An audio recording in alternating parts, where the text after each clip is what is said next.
know that William and Kate are doing the Earthshot Prize. Apparently they're thinking of setting up a US base. Do you think that will be a good thing for them? Do you think they'd go down much better in America?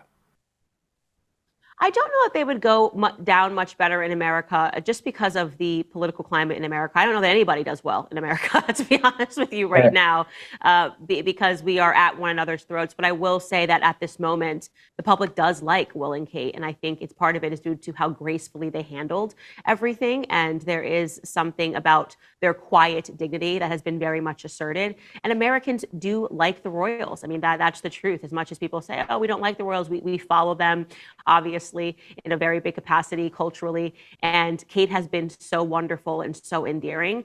But it's anybody's guess as to whether or not they set up a US base. I would imagine they wouldn't frequent here much anyways. They probably would only be here a few times. And of course, if they're only going to be here a few times a year, people are going to want to get a peek at the royals because there is something that is very, you gravitate toward the mystery of it all, right? And that's kind of something that Harry, unfortunately, said too much, right? We wonder about the royals. You wonder what they're talking about at breakfast, about lunch, about dinner. You're peeking, behind the blinds and you're thinking, oh, they must be having these wildly imaginative conversations. And then unfortunately you hear Harry speak and you're like, oh gosh, they're like the Kardashians. This is horrible, right? This is not what we wanted. We wanted to believe that we were stepping inside of a different world. And so William and Kate still have that factor of mystery that is really appealing.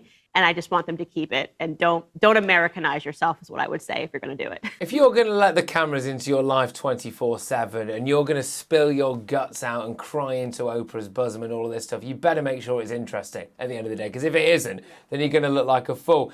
Look, the whole Meghan and Harry thing was supposedly this Disney fairy tale initially. That's what they wanted it to look like. The taxpayer had to pay 20 million quid to fulfill their Disney fairy tale, by the way. We're yet to see that money back. So anytime, Harry and Meghan.